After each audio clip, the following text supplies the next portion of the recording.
এইভাবে এপিড ওপিড ভেজে ভালো করে প্যান থেকে তুলে নিয়ে রাখুন প্লেটের ওপরে।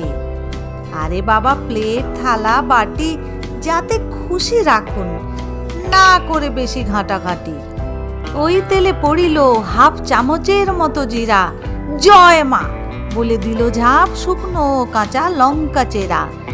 20-30 সেকেন্ড ধরে সবাইকে নাড়ানাড়ি চাড়াচাড়ি করে পড়িল হলুদ নুন মাখা আলু তেলের উপর।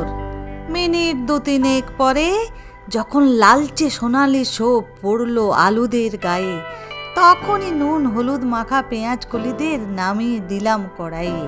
মিনিট 2 ধরে খুন্তিটি দিয়ে খোঁচাখুচি করে দিয়ে দিন ঢাকনা।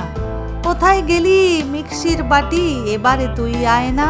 প্রথমেই 1 চা চামচ সরিষাটি সাদা, এরপরে আসুন 1 চা চামচ পোস্ত দাদা, দিয়ে দিন হাফ চামচ কালো সর্ষের দানা, অর্ধেকটা টমেটো, ব্যাস আর কিছু না।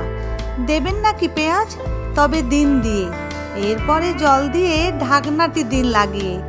যদি দিতে চান কাঁচা লঙ্কা, আরে মশাই সাবধান, বাজাতে পারে আপনার ডঙ্কা। মিক্সিটি চালিয়ে মশলাটা নিন তবে পিষিয়ে। এবার ঢাকনাটি দেখুন তো খুলি, হয়েছে নরম আলু পেঁয়াজ কলি? হয়েছে? তবে দিয়ে দিন বাটা মশলাটা এবারে, নেড়ে চেড়ে দিন সব কিছু বেশ ভালোটি করে। এরপরে মশলা ধোয়া জলটি দিন দিয়ে, আবার খুন্তি দিয়ে নিন মিলিয়ে মিশিয়ে। ও হলুদ ভায়া, চলে এসো তুমি। নুনবাবু বলেন, দেখো চলে এসেছি আমি।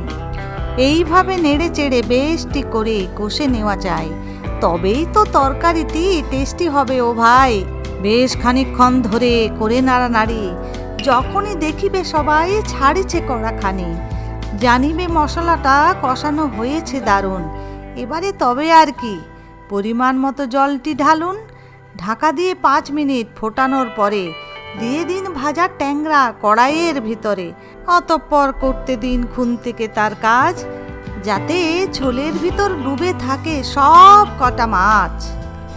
আরও মিনিট 5 রান্না করিবার পরে কুচানো ধনেপাতা ছড়ান সবার উপরে। আচ্ছা, লবণটা করে নিন চেক, কম হলে দিন আরও কিছুটি, নইলে বৃথায় যাবে এত খাটাখাটি। ও চিনি ভাই, আর তো দেরি নাই, তাড়াতাড়ি চিনি আপনি আসরে নামুন, তরকারিটির স্বাদে আপনি ব্যালেন্সটি আনুন। অবশেষে চেরা কাঁচা লঙ্কা ছড়িয়ে রান্নাটি হলো সমাপন।